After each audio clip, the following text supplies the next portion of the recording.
Welcome back, crafty crew. Lisa here, your DIY diva, and around here I love turning simple supplies into stunning creations and then sharing them with you. And today I've got 11 brand new DIYs that are fun, easy, and affordable, just in time for the spooky season. So let's get started.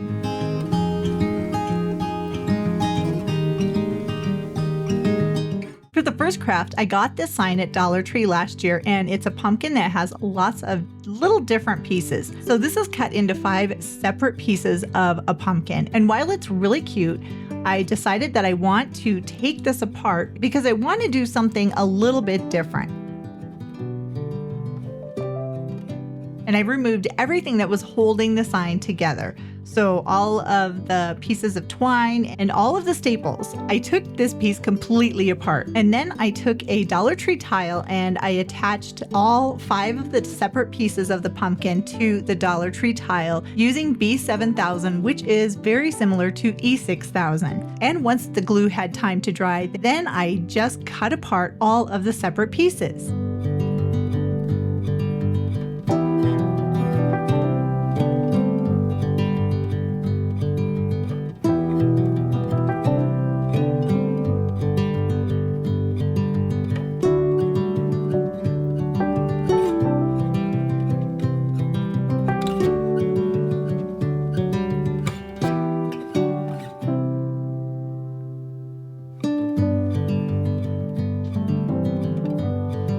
Now I want my pumpkin to be a little bit shorter and plumper, so I did remove one of the pieces, and I'm sure I'll find something to use that for in the future. But I want to make sure that all of these pieces are going to fit well together since I am removing one of the original parts of the sign. And when I was happy with that, then I came back with these tiny little half beads. They're plastic and they're half round.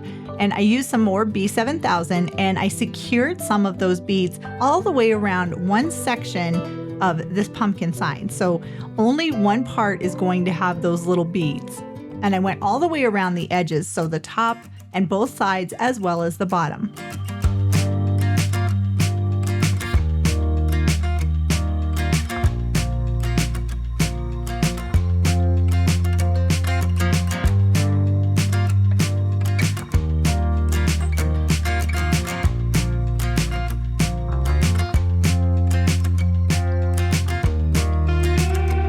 Now, once the beads were completely dry, then I came back with some orange acrylic paint, and I believe this is probably in a harvest color. It's not the bright orange, but it doesn't really matter for this project what color it is on the bottom because I'm going to be doing a crackle coat technique, or try to, on this project. So I wanted something that was going to really show up, and this orange is perfect. Number one, it's for Halloween or fall time, and it's very bright. And my top color is going to be more of a neutral color, and I really like this darker color for the bottom layer that will show through. So I just painted each of these individual pieces with this orange paint. I did make sure to get the sides and the top and the bottom as well, just in case they end up showing. And it shows that I took my time and did the project completely. And after that first layer of paint had plenty of time to dry, I came back with some folk art crackle coat.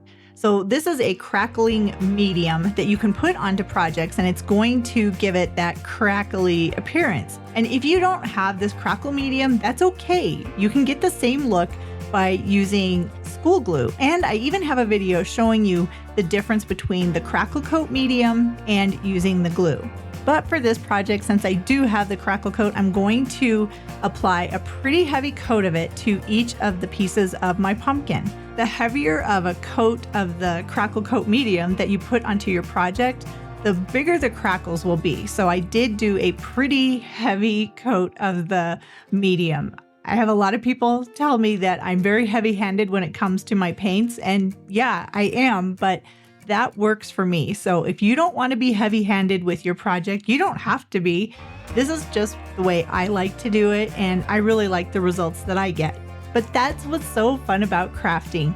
You do whatever brings you joy. If you want big crackles, then use a lot of the crackle medium. If you want very fine crackling, just use a thinner coat.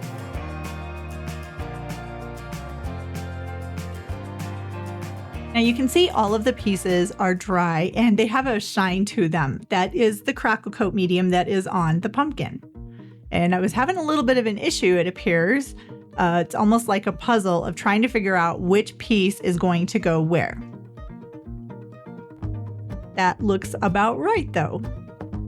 So now what I'm going to do is come back with some acrylic paint and I'm going to paint that over top of the orange paint on each piece. Now when you're doing crackle coat like this, in order to get the crackles, you need to have the paint going in one direction. So if my paint is going down like a downward stroke, I'm going to make sure that every stroke that I put onto each individual piece, I'm following that same pattern with the paintbrush. And once I was finished with the acrylic paint, then I did come back with some distressing ink just to add a little bit more texture and make it so you can really see the detail of the tile, as well as pulling up a little bit more of the texture from the crackle coat.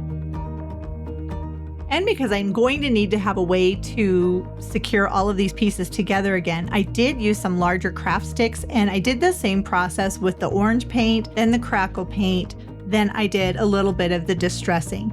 And now I'm just cutting those pieces down and I'm going to secure those to the back of the pumpkin. And I think it gives it more of a palette wood type appearance. That was why I wanted to try this out. So I just cut down the craft sticks that I had painted and I'm just testing them out and making sure that this will help me to achieve the look that I want before I secure everything down. Almost like a test run. And when I was happy with my craft stick placement, then I did come back with a little bit of hot glue and I secured the craft sticks to each part of my pumpkin sign. Now my pumpkin was still a little too orange, so I decided to come back with some antiquing wax and add in even a little bit darker color element to the project. I like that a lot better. You can definitely see more of the texture in the tile. And this is the look that I was going for. I really do like the extra dark that was brought in by the antiquing wax. But if you don't like the antiquing wax, you don't necessarily have to do it for your pumpkin.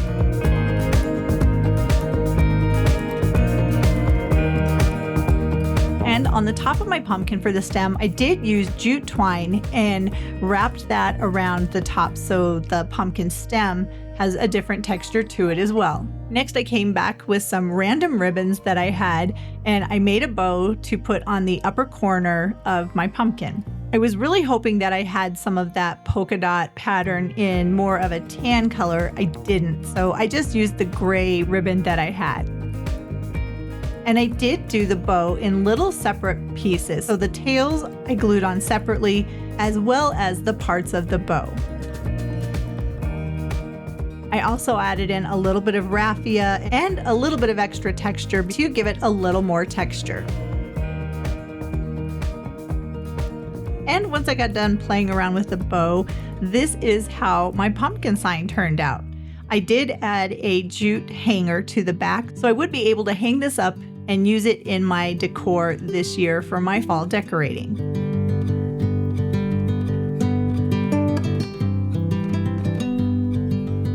I love working with these Dollar Tree tiles on the Dollar Tree signs because there's so many different things that you can do. So really, if you like working with the Dollar Tree tiles, make sure you hit the subscribe button because I think you're really gonna like the fall and Christmas projects I have coming up using these tiles.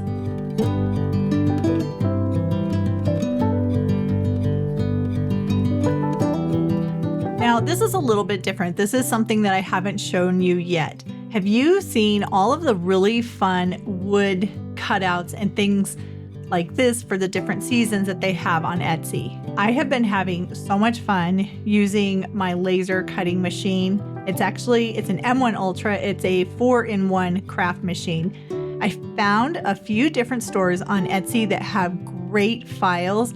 They come in like SVG, PNG, DXF, and then there was one other kind I can't remember. But what you do is you buy the file, then you can use it as an SVG, or I found even just the PNGs, I'm able to upload them to Xtools Creative Space, and I'm able to make these really fun projects and pieces. So right now I'm working on a bunch of different projects, of course, for fall and for Halloween. And I'll leave links to these different Etsy sellers in case you wanted to check these out for yourself. And I'd also really like to know if you would like to learn more about the Xtool M1 Ultra. I know it's an expensive crafting machine, but I really think it is a great machine for your craft room, especially if you would like to, say, open your own Etsy store or go to craft shows. You could make a lot of really neat pieces affordably that you can sell. So let me know if that is something that you would be interested in learning more about. I do want to share my M1 Ultra machine with you in an upcoming video because this thing is so incredible. But if a laser cutting machine is not in your budget, there are a lot of sellers on Etsy that sell these pieces that are unfinished. And it's really fun because it's almost as if you're making a puzzle. Then you get to pick out your color scheme and decide how you want to create the project. So you can either cut the pieces out on wood yourself, or you can buy the kits that are already done and then you can just craft with them, which is so much fun. And I really have wanted to share these projects with you, so I thought I would just kind of put this in here and see how you feel about them.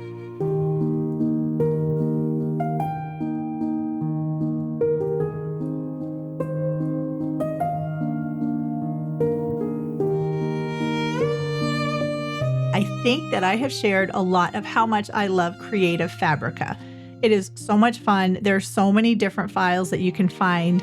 And I found this adorable ghost, and I thought it would be really cute to decoupage it onto a scrap piece of wood. So I downloaded the image and printed it off in a size that would fit on the piece of wood. So the wood is, I believe, I want to say it is about 5 inches by maybe 6 inches. I'm not quite sure, but usually what I do is downsize the image to be either 4x6 or 5x7. Then I took a scrap piece of wood, and once I paint it, then I add a coat of Mod Podge and let it dry.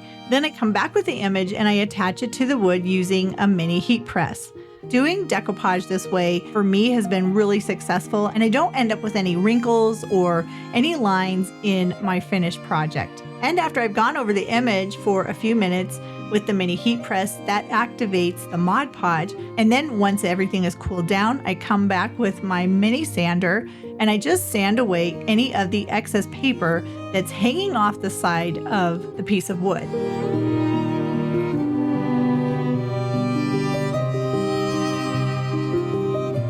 And I thought this would look nice with a little bit of distressing around the edges, so I came back with some distressing ink and I just applied a little bit of it all the way around the edges of the image. And I did even go back on the white lines in the center and added a little bit of ink as well.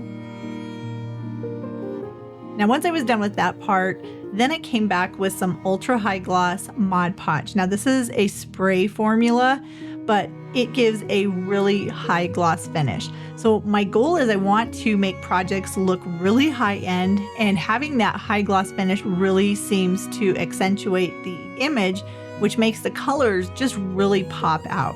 And like I said, it's a very easy way to decoupage and have some seasonal decor that you didn't have to spend a lot of money on.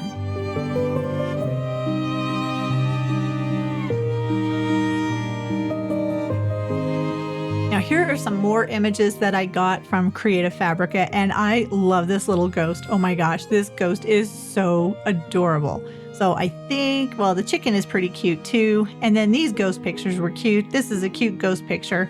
And again, all of these are on Creative Fabrica. Look at how many fun things that you can find in one location. But I decided for this project, I had this beautiful frame and I just want to take one of those images and frame it. And the ghost with the kitty cat was just really cute. So I thought this would be perfect to go into this frame. So all I did was take the piece of paper, it's just printer paper, and I cut down the image using the insert from the picture frame so that I know it's going to be the right size.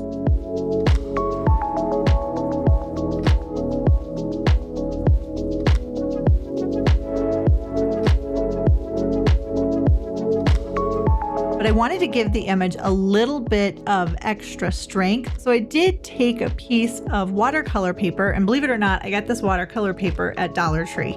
No, it wasn't $1.50 or $1.25. I believe it was $3, but it's really high quality watercolor paper, and it works great to add a little bit of thickness to an image like this that you're going to be putting into a picture frame.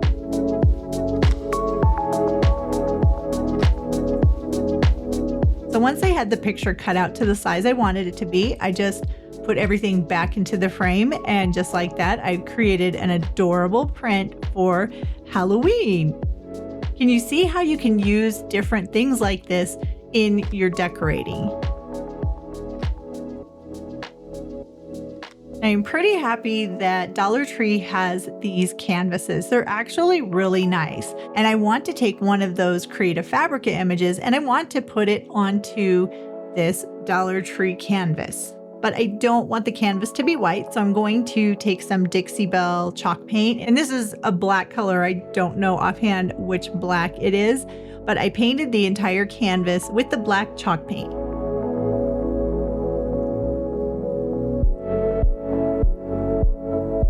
And once it had time to dry, then I just came back with the canvas as well as my image. And I'm going to cut the image down to the size that it will be so that it will fit onto the canvas. And I didn't want to use a scissors. I wanted to have pretty precise lines. So I'm going to take my Zoid rotary cutter and I'm going to cut out the picture.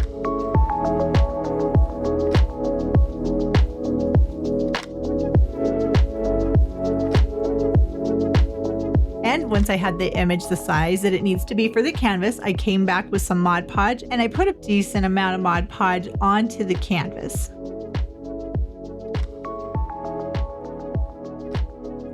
And while the Mod Podge was still wet, I took the picture and just secured it to the canvas. And I wanted to see if I could make this look more like a painting. So while the Mod Podge was still wet, I came back with a stiff brush to basically see if I can make this look like it has brush strokes. And I put another coat of the Mod Podge on top of the image. I want to have this look like it was painted onto this canvas. So it was pretty important to make sure that the image was secure onto the canvas.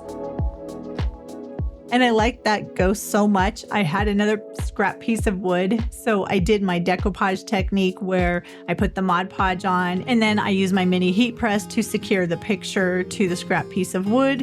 And I wanted to try something a little bit different with my decoupage for this project. And after I used the heat press, I did come back with some Mod Podge and put a top layer on top of my picture. I want to see if I can make these look even better than using that high gloss Mod Podge. So if I can get a high gloss shine look on a project like this without having to use that, I like that even better. I think both of these projects turned out great. I think they're so cute, the canvas as well as the scrap piece of wood.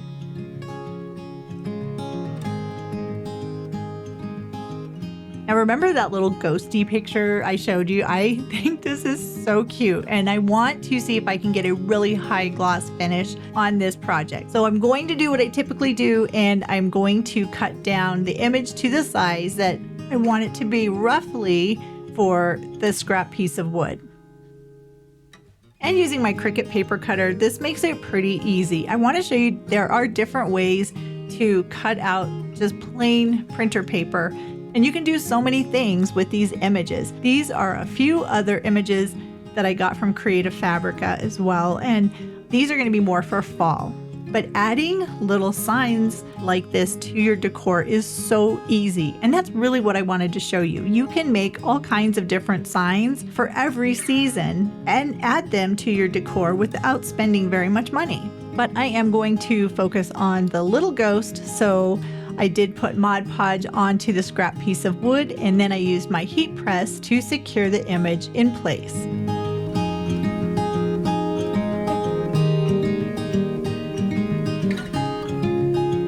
And once it had time to cool down, then I came back with my mini hand sander and I sanded away all of the excess paper. Next, I came back with a coat of Mod Podge for the front of the image. I really want to see if I can get a glossy look on this adorable little ghost picture. And by using the Mod Podge first, then I can come back with the spray Mod Podge and intensify the color even more. Then I decided to paint the sides and the back of this piece of wood. I thought it would make the image stand out a little bit more. So I started by using a foam brush and I just added a little bit of chalk paint in black all the way around the edges. So it almost looks like it's framing the picture. Then I came back and painted the sides, the top, the back, everything else except the image part of this project got a coat of the black chalk paint.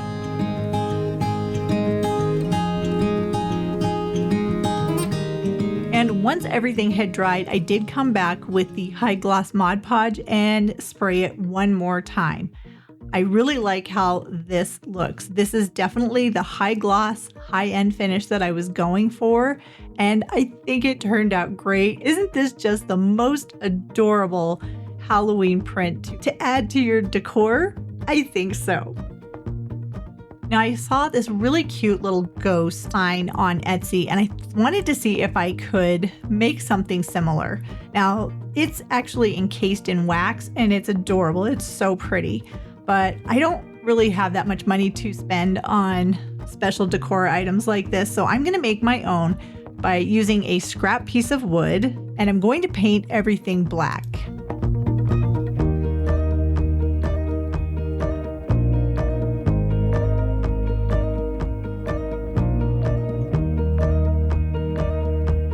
And to get that raised wax edge look, I decided to use my hot glue gun and go around the edges of the front of the sign a couple of times with the hot glue to make it look like it has a wax appearance.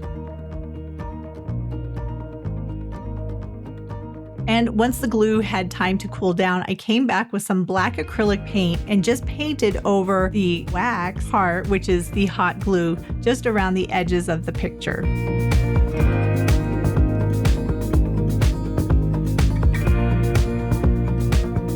And then I just gave the black paint time to dry. Next, I came back with some white acrylic paint and I just tried to paint a ghost. And I was just doing a basic ghost shape and I didn't outline anything. I just kind of winged it and was trying to make a cute little ghost. I wanted the ghost to have some arms and I wanted it to look like there was a little bit of shading. So while the white paint was still wet, I did come back with some black paint and I just added in some lines and then just added in some more white paint to give it some shading. And I continued that shading on the bottom edge of the ghost as well as right around the edges just to outline it and have it look like there was a little bit of a shadow around the ghost. And once the paint had time to dry completely, then I came back with some black acrylic paint and I painted on some eyes. And because of fall and I love pumpkins, I thought it would be fun to have the ghost holding a pumpkin in one of his hands. So I just came back with some orange paint and basically painted a circle and then drew some lines in with a darker orange paint to make it look more like a pumpkin. And I came back with a little bit more extra white paint to just kind of dial in the edges to add just a little bit more white to the underside of the ghost. And this is the finished project. Oh my goodness, this little ghost is so cute. And I'm really having fun adding these extra elements to my decorating, especially for Halloween.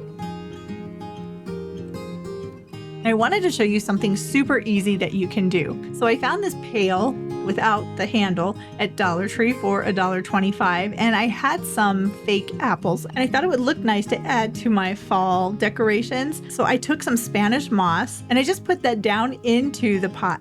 For me, it was easier to add Spanish moss because I had a lot of it into the pot without having to put a filler, but you could put something down in the bottom if you didn't have as much of the Spanish moss like I've got.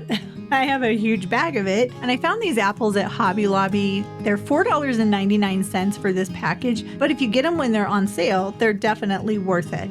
So I just took a bunch of apples and I put them down into the pail. And I just took smaller sections of that Spanish moss and tucked it down in between the apples.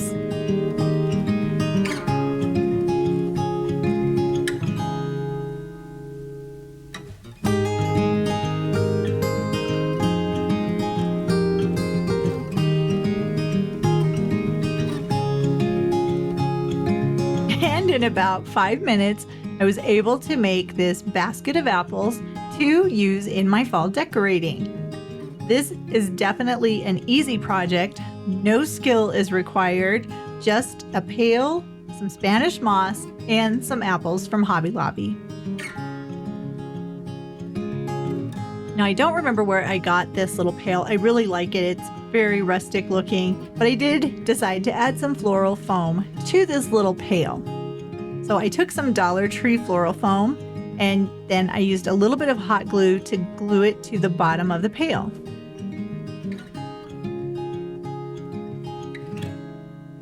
Next, I took some Spanish moss and just tucked that down in around the corners where I didn't have the foam.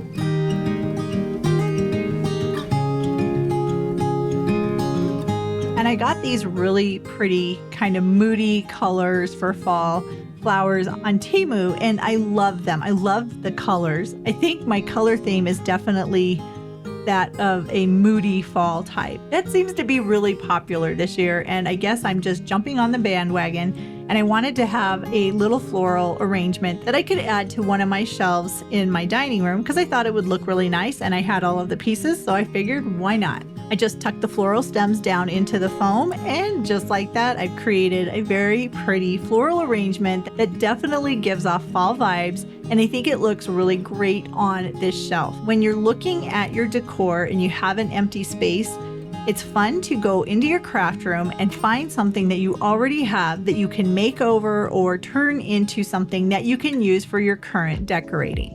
And this floral arrangement is a perfect example of how to do that. Now, on one of my more recent outings to Dollar Tree, I found this mercury glass looking ghost, and it was really cute.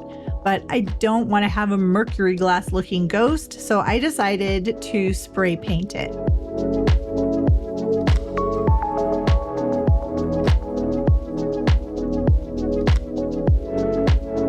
And the only spray paint that I had was a white primer that my husband had used some of it for his truck. And I didn't want to run out and buy a new can of spray paint. So I thought, you know what, I'm going to try this Rust-Oleum primer and we're going to see what it looks like. And actually, the Rust-Oleum primer worked really well. I put 2 coats of paint over top of the plastic mercury glass, and I was able to make this ghost just be white. I really like the primer paint because it has a matte finish. There's no sheen to it at all, and I thought that was perfect for this project. And then all I had to do was wait for the paint to dry and bring the ghost back up into my craft room and just paint on some eyes.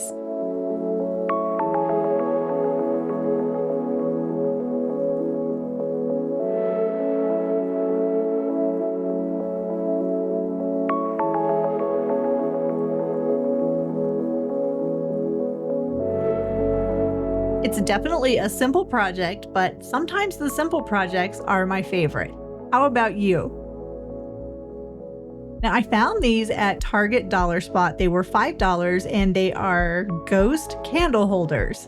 I saw something like this very similar in a more high-end store. I can't remember if it was Crate and Barrel or Pottery Barn, but they had little ghost candle holders very similar to these. But I wanted to give them more of a white appearance. So again, I came back with the Rust-Oleum white primer and I painted each of the candlesticks.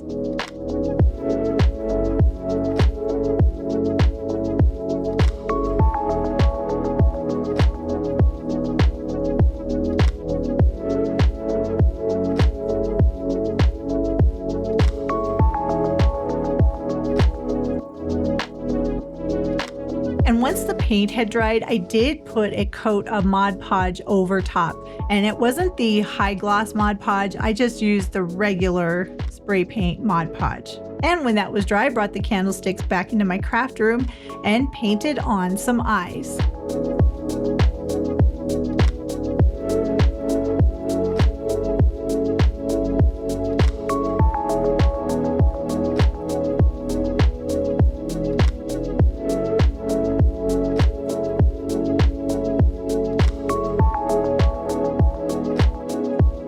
Aren't they cute?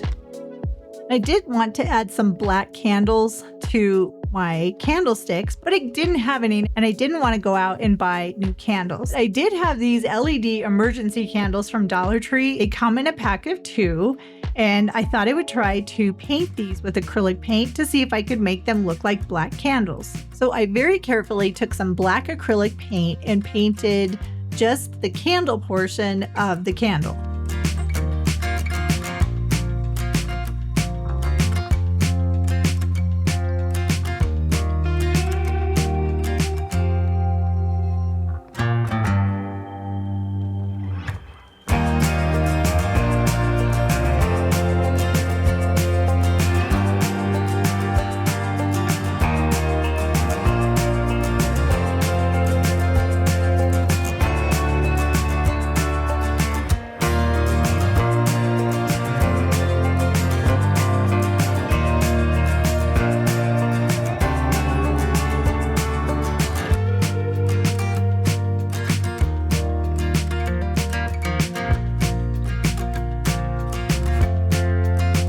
And once that had dried, I came back with some satin finish Mod Podge and I painted that over the black acrylic paint. I was very careful to make sure I did not get any of the LED portion of the candle with the black paint or the Mod Podge.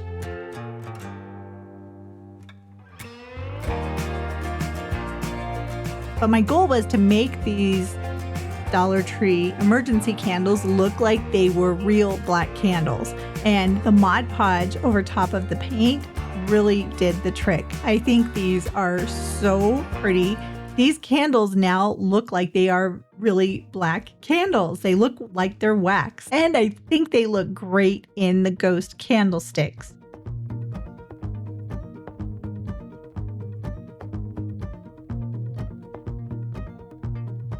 I think they look super cute and they are super safe because they are battery powered and there is not a real flame.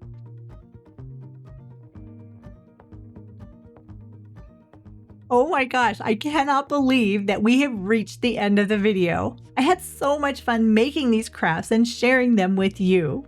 I hope you had fun crafting with me today. Be sure to hit that subscribe button so you don't miss my next video. And until next time, stay crafty.